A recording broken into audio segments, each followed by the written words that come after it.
You are listening to Fantha Tracks.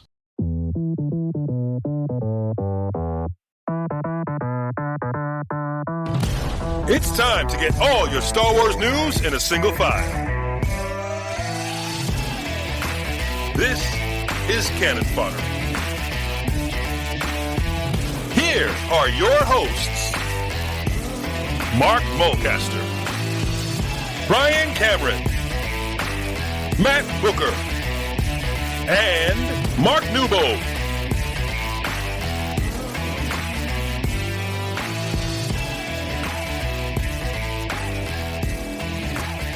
Grab your bookmarks, it's time to take cover as we unleash the Canon Fodder over the Star Wars galaxy of literature. Canon Fodder is the home of Fantha Tracks Radio for everything Star Wars literature, from comics, books, magazines, artworks, and everything else that comprises the expanded universe of Star Wars. Joining me, Brian Cameron, this month is Mark Newbold. Evening all. Matt Booker. Good evening. And Mark Mulcaster. Hello there. After those wonderful introductions, what have you guys all been up to since the last recording? Reading loads of Star Wars, playing loads of Squadrons, buying stuff I don't need. Pretty normal month. Going nowhere, going to work, going home, going to work, going home. Finally getting around to playing Vader Immortal. Loving it. What a fun life you lead, Matt. I'm like Mark. I've been playing loads of Squadrons and been buying loads of random Star Wars tat. I just bought some 1983 Return of the Jedi unused, luckily, Dixie cups from the States. So all good fun. So what's your first takes on Squadrons? Because I've picked it up, but I haven't actually got as far as putting it into the machine yet. It's good fun. I mean, it's very evocative. Me and Mark have talked about it a lot on Making Tracks, but it's very evocative of X-Wing versus TIE Fighter and that sort of era of game, but obviously with immensely improved graphics. Yeah, it's good fun. I'm still getting to grips with it. I've not played anywhere near enough to feel like I'm confident enough to sort of dive into any battles. I'm still sort of in the training phase, but yeah, it looks incredible. It sounds brilliant. It's a beautiful score. So yeah, it's good fun. I'm enjoying it. I think I still kind of feel like it was a little bit rushed and it's a little bit light, actually. I think it doesn't necessarily feel like there's anything new or special in this compared to some of the other games. I mean, the PSVR stuff, I think, is kind of the main selling points. If you've got a VR headset, that is definitely where it's at. And, you know, in previous games, we've had sort of support in novels and comics, and there's been absolutely nothing to support this game at all, which kind of adds to the feeling being a little bit rushed to market. You know, when Alphabet Squadron came out, you had the TIE Fighter comic tie-in and stuff like that. It feels, and obviously Fallen Order had figures come with it and Lego. And the Starfighter game for the N64 game had comics with Dark Horse. That's right. This feels like it needed something. I'm surprised it didn't. I mean, it had the short films, obviously, but nothing more than that. EA have done some short stories as well, but nothing else. I think part of the problem is that when you play the story mode, the characters don't feel very well rounded whatsoever, and the storyline isn't anything that original. You know, it's kind of a slight vendetta kind of feel, and it's like somebody defects from the Empire, and then their colleagues carry on trying to kind of like take them down when they're in the Rebel Legion. So it's Rebel Alliance. So yeah, I think it probably could have done with some kind of ancillary material just to kind of flesh out the characters a bit. I think it would then maybe have given the stakes a little bit more emphasis. Mulcaster, have you dressed up in costume with all the other Rebel Legion members and taken on a squadron yourself? No, not yet. The closest not yet. The closest at least I've done anyway is I've the first day that I was playing it, I put my X-Wing pilot helmet on purely for when the girlfriend came home, just so she could think that I'd basically sat there all day with my X-Wing helmet on, and she just took one look at me and just rolled her eyes and just walked off. So mission well worth it then. Yeah, absolutely. You're stuck with me, dear. Part of the game is also available on the PlayStation VR. Any of you guys tried it on that? I haven't, but I've got quite a few friends who have got it, and they said it does take it to the next kind of level. No pun intended. The whole kind of notion of when you're in the hangars and stuff like that, you can't physically move around, but you can look around, and that very much is tied into the whole notion of VR. So you can look around, and it's not like an open world thing where you can just walk around a hangar like you would do in, say, like the Old Republic. Squadrons is only on PlayStation VR, but Matt, you mentioned you've got the new Oculus and you've been trying out Vader Immortal. Yeah, it's the first time I bought a new console on week of launch since the N64 to play Shadows of the Empire. I've had many other consoles over the years, but yeah, I bought the first episode of Vader Immortal after I played on your one. Oh God, where was that? Last December, I think I played on your one, Yeah, Brian. Christmas last year. Farthest from. Yeah, and that blew me away. And then you're like, oh, it's not very expensive. Well, the price went, yeah, it is. Then this one's come out and it's 300 quid all in, and then £7.99 for an episode of Vader Immortal. And I was like, yeah, I can do that. I've spent nothing. I've not been to Comic Con. I've not done celebrations. I've got a bit of cash that I've saved up. Not a lot, but I plumped it on one of those and it's a bit of fun. And the game's just insane. The game is absolutely insane. I had my 8-year-old son playing it today and he thought it was fantastic too. So they've rather enjoyed it. Kids have loved it as well. Leaving the world of Star Wars gaming aside, let's dig into literature. As on this month's show, we continue looking at the High Republic as we get closer and closer to the launch of the series. We'll also be reviewing issues 6 and 7 of the Star Wars ongoing comic by Marvel, as well as having a look at Amy Ratcliffe's The Jedi Mind and Alex Segura's Poe Dameron Freefall. So let's get stuck in and chew over the latest fodder.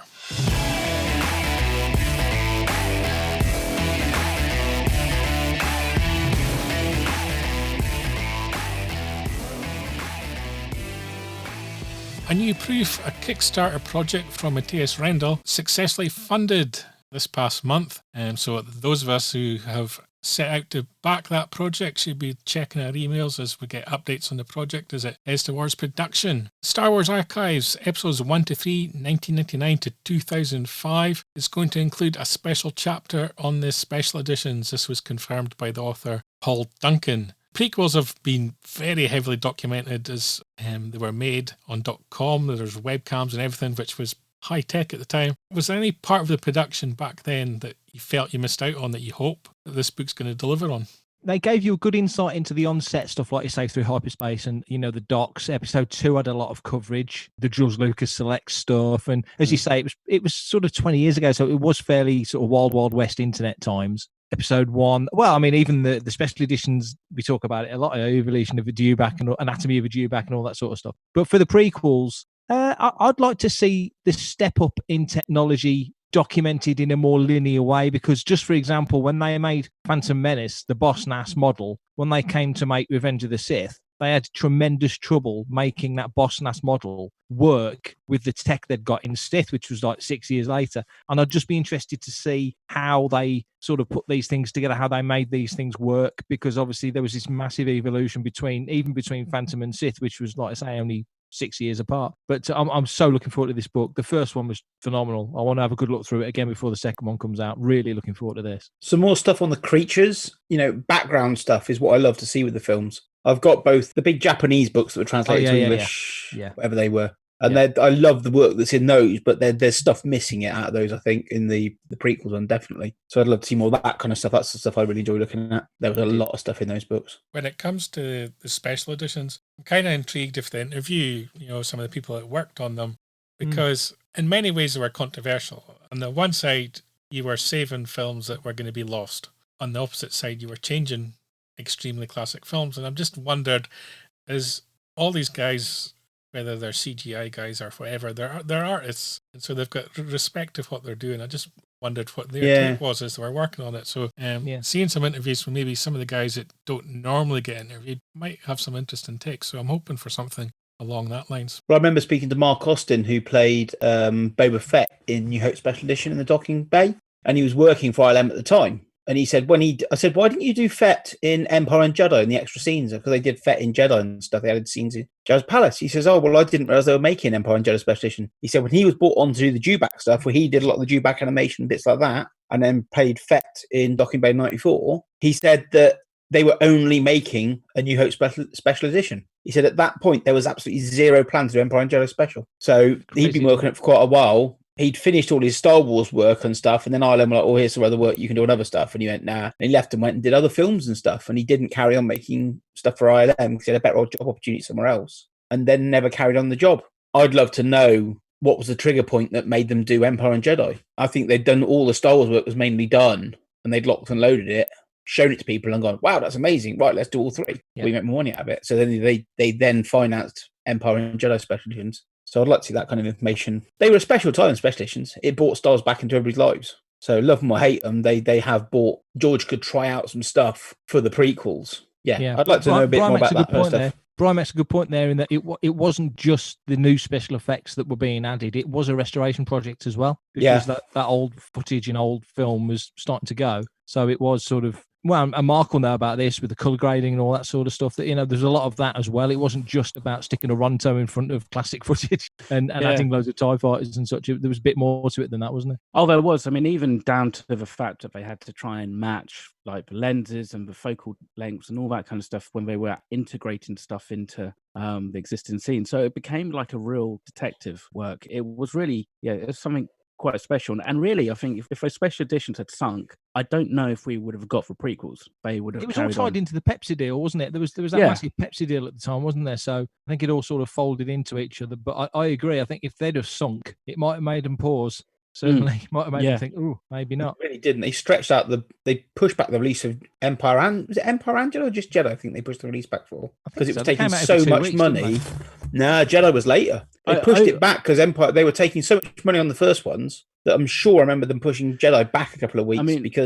Obviously back then in the UK, it was a case of they did come out later than they then in the US, and they came out like Empire and Jedi came out in May, and I think it was literally back like 2 weeks, like Mark said, 2 weeks between Empire and Jedi. So I don't know if that was delayed because of, like you said, they were doing really well in the US. That's what I seem to remember. I know the Star Wars Special Edition held the January box office opening weekend record for a long. I think the film that broke it was Cloverfield. Cloverfield. Yeah, that broke. Yeah. So Jedi Star Wars held the record for like 10 years with the January box office, 130 million or something crazy like that. I think the success of that blew everyone's socks off. And Empire did good numbers and Jedi did decent numbers, and it was definitely a worthwhile project. I went many, many, many times. Yes. Hey man, it's me, Kevin Smith, Star Wars fan, Fantha Tracks fan.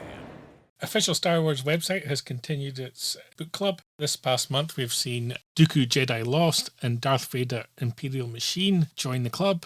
IDW are going to be publishing the German comic Smuggler's Run, which is an adaptation of Greg Rucka's 2015 junior novel of the same name. The Han Solo and Chewbacca adventure was part of the journey to The Force Awakens, and Panini in Germany adapted it for the German market, and IDW will bringing it to the English-speaking market with a 2-part comic series. Has anyone seen the German comic, and are they excited to see it appear in English?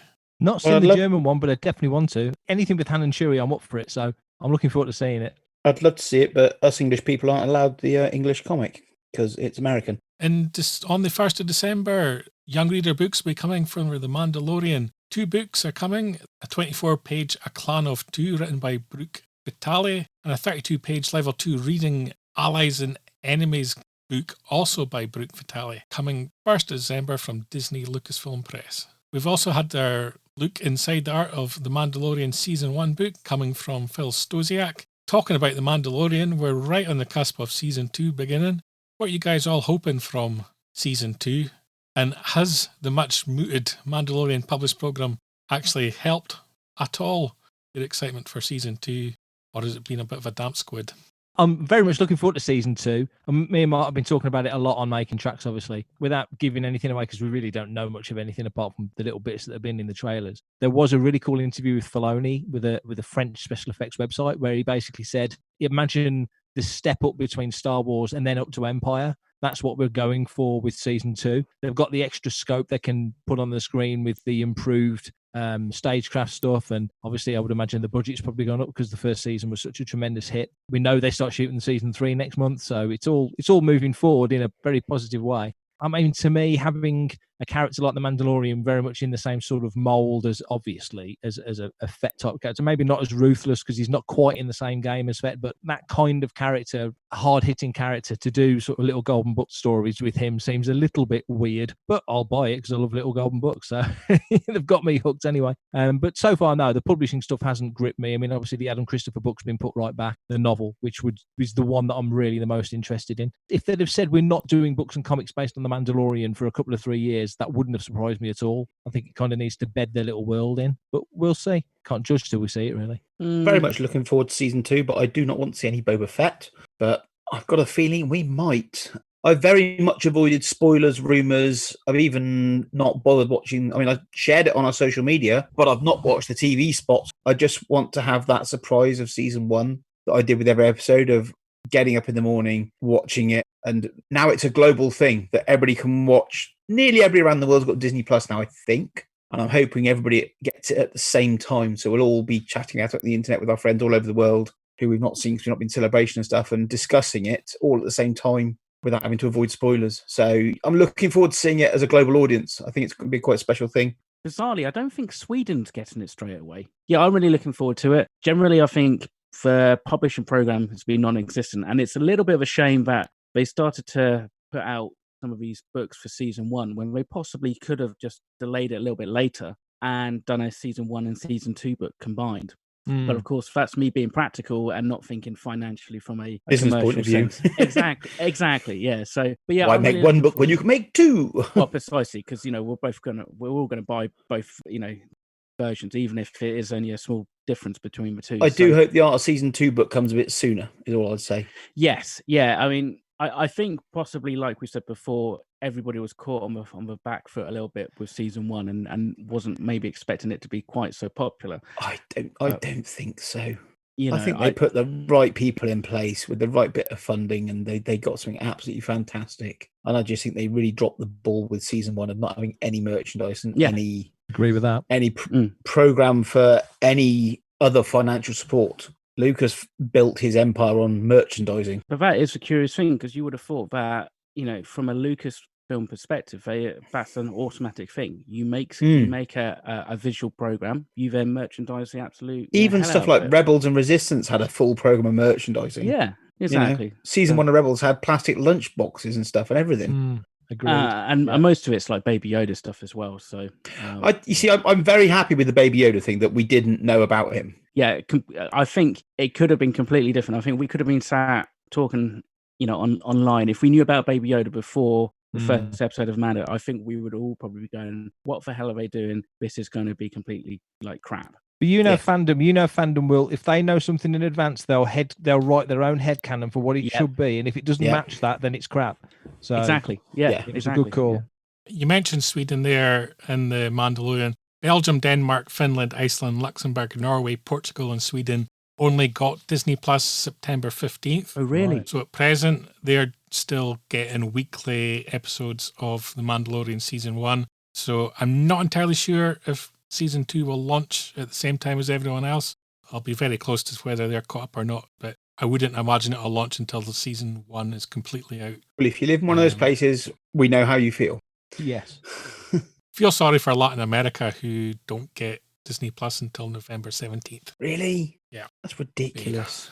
Yeah. It's October, which means it's Star Wars Reads Month, but only if you're American, apparently. A Crash of Fate came out 5th and 9th as a free ebook, but only for Americans, sadly.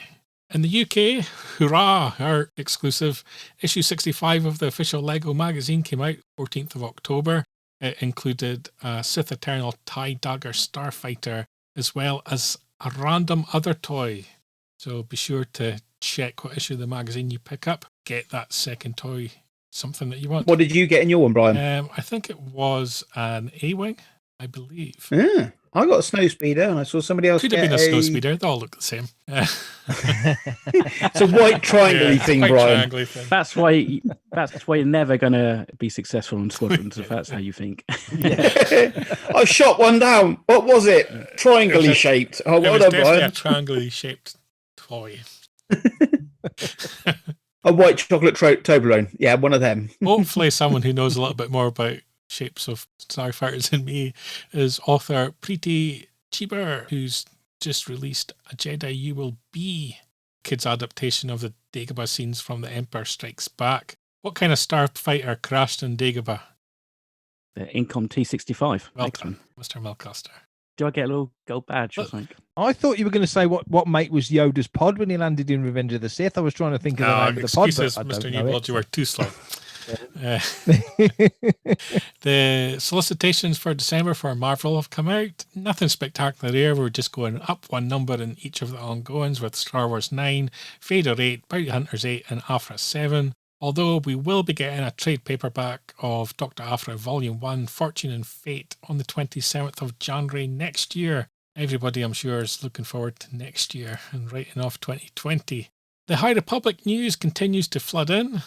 This past month, we've had a first look at the Saber of Stylian Geos. Charles Soule has been doing a few comments and interviews around the place. One particular comment he made was, there's very much a plan, and every story, big or small, has a place within it, which should get us excited about how all these stories are going to interlink, and the fact that there's actually a plan in place for the story. So hopefully we're going to get something exciting there. IDW released the blurb for issue 1 of their High Republic comic, which is going to be called The High Republic Adventures.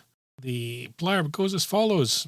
In the days of the High Republic, a team of inexperienced Padawans raced to Trimont 4 to aid its citizens after an attack by the Nihil. A band of dangerous marauders leaves the city on fire. Padawans Lula, Barzil and Kurt do their best to help as many people as they can. Meanwhile, Zim and Kriz, part of a group that resents and fears the Jedi, must decide whether they can accept their help or try to save the day on their own. And we've also had a general opening crawl for the High Republic appear on StarWars.com, although really not much information was provided as to what this crawl is really representing, whether it's just going to be something generic that covers the whole arc or not. I'm Anthony Daniels, and you are listening to Fantha Tracks. Well done. Moving on to New York Comic Con, which was held virtually in partnership with UK's MCM. There was a High Republic panel. The hot news coming out of that was that Cavan Scott will be writing the next adult novel from Del Rey, Justina Ireland will write the next young adult novel, and Daniel Jose Older will write the next mid-grade novel. So the launch authors are continuing on, and they're all getting second books, which is exciting in terms of consistency. And the last piece of news out of New York Comic Con in relation to the High Republic was that original fiction will be returning to Star Wars Insider magazine starting this December as Charles Soule brings us a tale of the High Republic.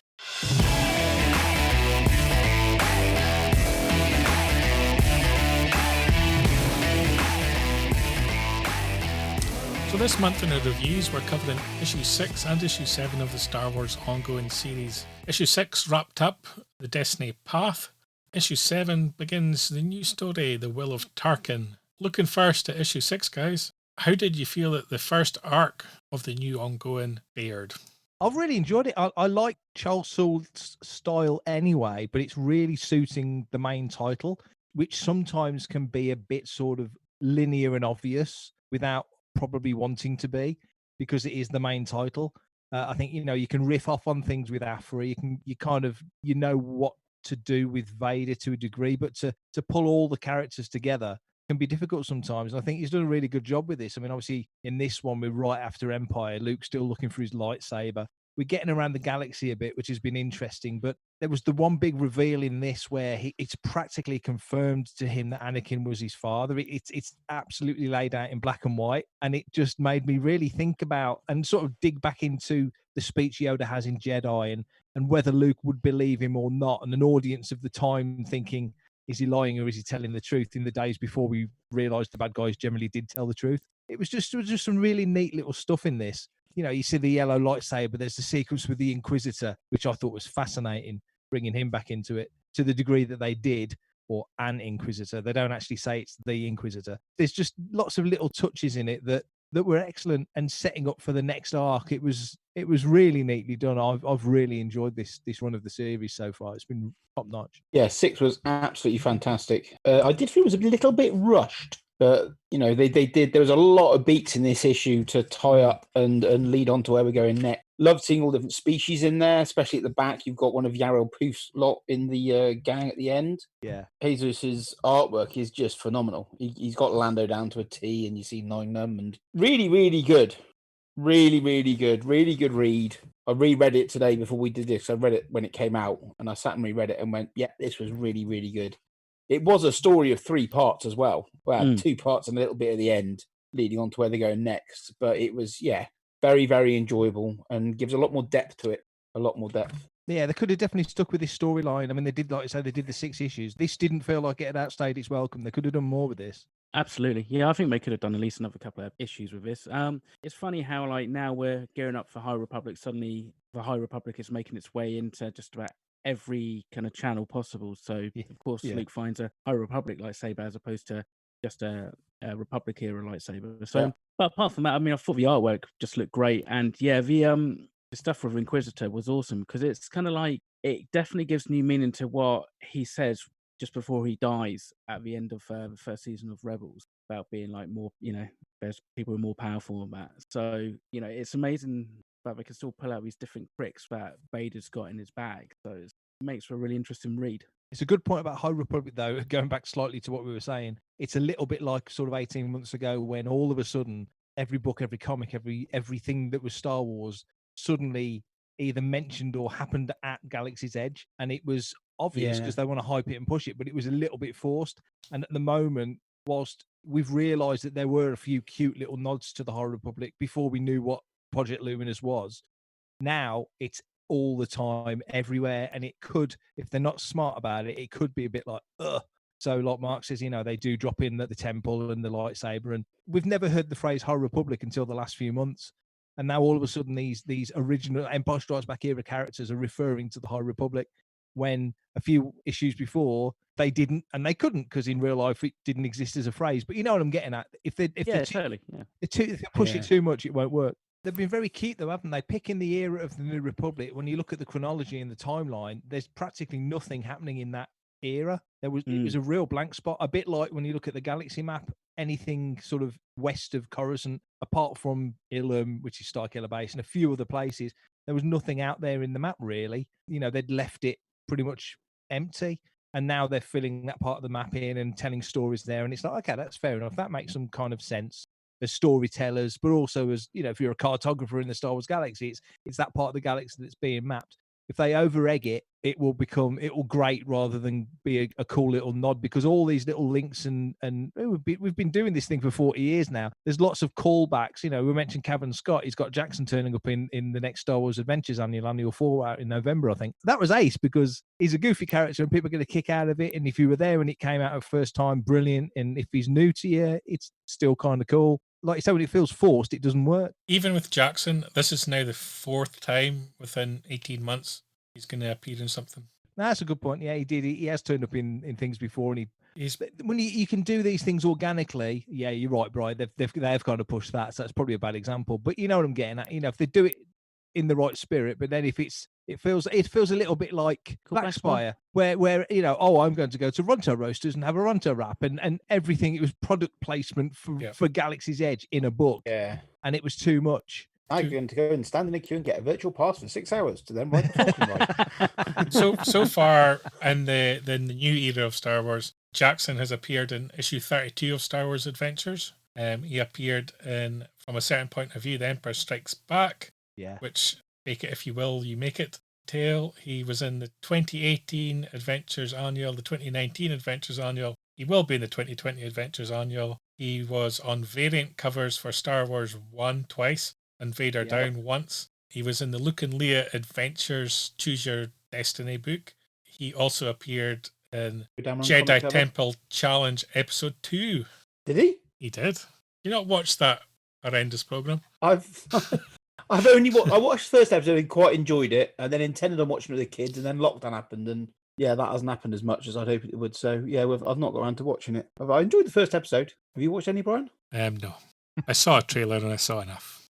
For everything in one location, daily news, reviews, interviews, podcasts, video and social media feeds, bookmark FanthaTracks.com for Star Wars news 24/7, 365.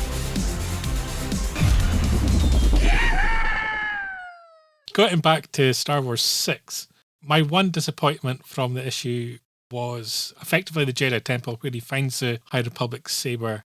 I hated the colorization of that whole scene. I just thought it was really dull, and it was sort of red, misty, dull. And when you enter like a temple like that, you want to see it. And almost every panel in that whole sequence where he fights the Inquisitor is just a pitch black background.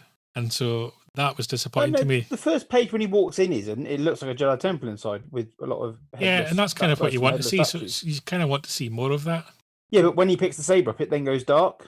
But Yeah, so it's like a transition, isn't it? But we've just had that whole Afra arc, haven't we? Which was all in catacombs and hidden temples and such. Whilst is it Jesus, his artwork? Yeah. His artwork is top notch. I think the artwork in Afra actually translated and conveyed the temple, Doomy temple, really, really well. And there was some of the panel layouts were just phenomenal in that. So yeah, you can't, like you say, if when it's just a bit black and dank and dark, even though we kind of know it would be, as an artistic thing, you do want to kind of see a bit more in the background, plus the illumination of the blades. It's hard to convey sometimes, I think. It's tough. I mean, there's definitely, if you look at I think it's page 14, there's definitely a transition. So as he gets closer, it goes from kind of full color to grayscale to then black. I think that's him picking up the saber and the Inquisitor appearing. I thought it was kind of like similar in kind of style, at least to begin with, as like when Rey meets Dark Rey in Rise of Skywalker. So it's kind of, he's kind of like a ghost, or at this point we don't actually know what he is, or if he's actually the Inquisitor as we know him. Basically, the black background just kind of creates a real nice kind of like sharp contrast between the red fire and stuff. But Brian's point notwithstanding, it's always nice to see kind of more temple kind of like interiors and stuff anyway. So moving on to issue 7, The Will of Tarkin, part 1. Again written by Charles Seoul, but now the art by Raymond Rosanos. What did you guys think as we start this new arc? I really like this one. I mean, I've enjoyed, like I say, the first 6 issues have been great fun, but this one, I really dug this one because you're getting a chance to sort of flash back to Tarkin as a character, and there was loads of little things in this that sort of harken back to the Tarkin book, James Luceno's Tarkin book, and it gave you that vibe. The even little things like, the 4th Fleet, the 7th Fleet, working up the way the rebels lay their fleets out. I'd never really considered that. It's never felt like it's been really delineated in that sense, and that was cool. I enjoyed that, and the fact that this character Zari, she's obviously important and working her way up the ranks. There's a sequence, like I just say, when she's on Eriadu and goes off to kill a creature, but the implicit implication, or it's not said, but it's sort of said that you come back alone. You kill this thing, but you come back alone. You're not there to work as a team with these other people. You take them all out, and she does. But there's just a neat sequence where she misreads something Tarkin says. He says something and he's saying it in black and white, and she should know better, and she sort of thinks he's implying something that he isn't. Yeah, bring me the head. Exactly. And it's just that whole thing where he's like, you didn't bring me the head. Where's the head? And you realise that he literally meant bring me the head of this guy. It's the Kylo Ren scene from Rise of Skywalker, like, bring me the head of this guy. And she doesn't, and she pays the price for it. It was excellent. It overlaps with A New Hope, the Battle of Yavin. I really enjoyed it, and you can see why she's got a grudge against Leia, because it's not said why, but to me it read very much that her grudge with Leia is that she never had the chance to make things right with Tarkin. She never had a chance to put things right, which was something she wanted to do, because she says to him, you've been very important to me in my development and my growth, and I've let you down, and I want to put it right. And she never gets the chance to put it right. So I've really enjoyed this issue. It was very good. Again, Hot Republic nods, but we can expect that going forward, I guess. Bring on issue 8. I really enjoyed it. It was a lot of backstory, a lot more backstory than I thought it would be. There's really not a lot in the present time period in here, but it was fantastic. We got Krennic back in there, and we all like a bit of Krennic, don't we, Brian? Love Krennic. Love Krennic. But yeah, it was a really, really good issue. Yeah, the art's not as good as Jesus's, I don't think, but the way it was told and done, it's a very, very good story.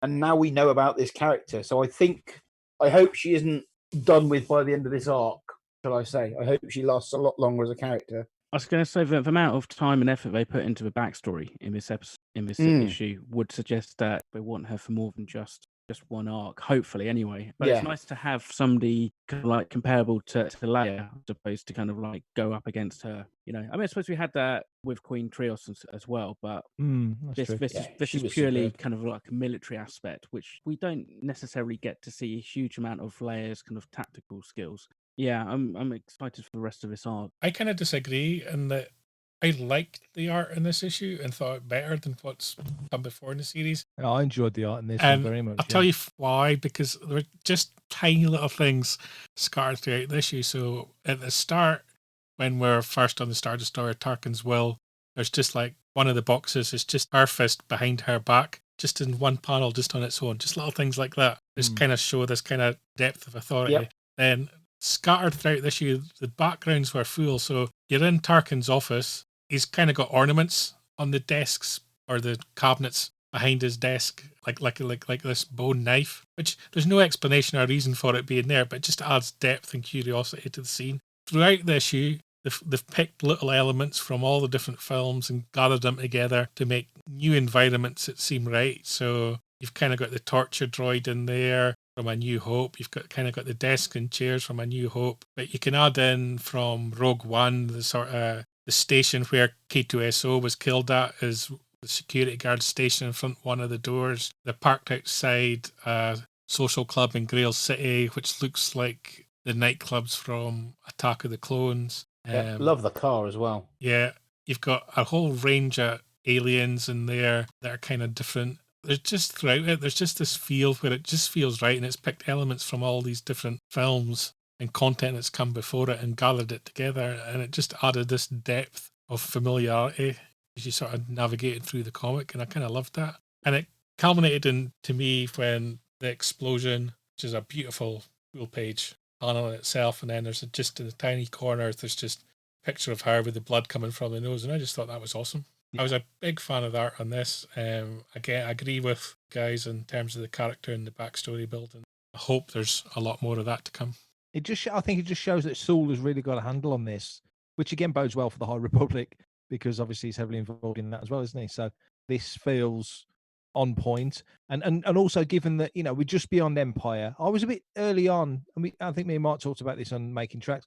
I was a bit unsure about, we went back to Tatooine with Lando so soon after Empire. We went right back to Bespin there's certain things in the comic were sort of happening before the end of Empire, because Luke still hadn't had his hand attached. So, you were really overlapping with the end of the film, and there were certain things that I thought, I'm not quite sure about that, but now I'm getting more confident that this is all being done right. That makes sense, because we've been through this timeline before in decades past. It really has got a good vibe about it. So I'm really enjoying this run more than most of the new Star Wars comics. This particular run is really lighting me up. Hi, this is John Morton from The Empire Strikes Back, and you're listening to Fantha Tracks. In the world of books, we've had two notable releases in the last short period of time. We've had The Jedi Mind by Amy Ratcliffe and Poe Dameron's Freefall by Alex Segura. Mark, you've read both these books, and in fact, you've spoken to both the authors. What can you tell us about them? Yeah, it's already out, the short episode with Amy. So Jedi Mind was really interesting book. I was not sure at all about this one, because it is basically a self-help book within the Star Wars galaxy. But I had a read of it, had a chat with Amy, which you can find on Fantha Tracks Radio right now. And it was way more substantial than I thought it would be. And well worth a look into if you want to do it. It's one of those books where, if you were buying a book at an airport, you'd think, is this going to be on the Star Wars shelf, or is it going to be on the self-help shelf? It's that sort of book, but more to it than you think, because the quotes and the characters she's picked to illustrate the points that she's making are not necessarily the ones you would think. So it was very, very good. And we've got coming up very soon a chat with Alex Segura, obviously Poe Dameron Freefall. And again, that was a really good book. I didn't know what to expect really from that, because obviously it's sort of in the aftermath of the reveal, the shock horror reveal that a point in his life Poe was a spice runner. But it folds back into sort of elements of Shattered Empire, his childhood, why he got where he got. He has a similar, and we talk about it in the episode with Alex, a similar sort of path in a way to Solo, and similar to Cassian. There's elements of wanting to get away from and Luke, wanting to get away from the life that he's in and striking out and finding himself. And Freefall is very much about Poe figuring out who he is and what he's about. But obviously, you've got the backdrop of meeting Zori Bliss, Zori Wynn, as she's known at the time, and Babu's in there. And there's a lot of other characters that are part of the Spice Runners of Kijimi, which is a way bigger concern than you kind of get the impression they are in Rise of Skywalker. So again, another really good book. And I'm looking forward to that episode coming out with Alex. It was a really interesting chat and really nice guy, as is Amy. Not a nice guy, nice lady. But yeah, two episodes, one out already. Please go and listen, and one coming very soon. So yeah, but both very good publications, very good. Coming out over the next month, we've got Star Wars Fascinating Facts. We have Star Wars Adventures Volume 10, Driving Force, Darth Vader Issue 6 from Marvel, Shadow of Vader's Castle from IDW's a Halloween holiday special. The Lego Star Wars holiday sticker book will be coming out. Leia, Princess of Alderaan Volume 1, the manga from Yen Press, will be hitting shelves 20th of October. The much spoken about The Lightsaber Collection also coming out 20th of October. The Star Wars book Expand Your Knowledge of a Galaxy Far, Far Away, co-written by our good friend Dan Z over at Coffee with Kenobi, is out 20th of October. Bounty Hunters issue 6 on the 21st. Screen Comics are releasing The Empire Strikes Back, as well as The Rise of Skywalker on the 27th. The Mandalorian This Is the Way, A Little Golden Book, is the first publication in the Mandalorian publishing program, coming out just as Season 2 hits Disney+. The Rise of Skywalker Expanded Edition comes to paperback at the end of the month, along with Dr. Aphra issue 5. And from BFI Film Classics comes Star Wars and The Empire Strikes Back, 2 releases over here in the UK on the 29th of October. Anything in that list of comics coming out grabbing your fancy? Definitely Vader, because the issue 5 was just phenomenal. Have you all read that yet? Yep. Wow. I know, right? Wow. If you've not read it and you listen to this, go and pick up Vader 5. It'll blow your mind. So yeah, definitely Vader, as Mark said, and then the Lego Holiday Special sticker book, because we got the first little bit of footage of that today in a Disney Plus trailer for stuff coming out this month.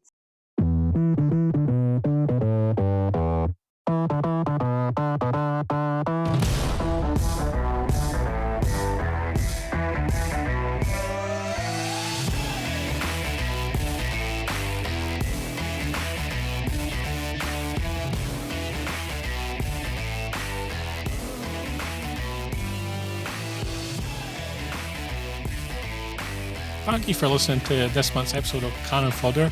Be sure to subscribe to Fantha Tracks Radio, where you'll find already released the Amy Ratcliffe interview special that we've done, but we've also got quite a few other interview specials coming out over the next few weeks, celebrating the 3rd anniversary of Fantha Tracks, where we're interviewing Alex Segura, J.W. Rinsler, Walt Simonson, and Nick Brokenshire as well. So be sure to subscribe to Fantha Tracks Radio to check all those out. Coming up next on Fantha Tracks Radio, it's The Fantha from Down Under.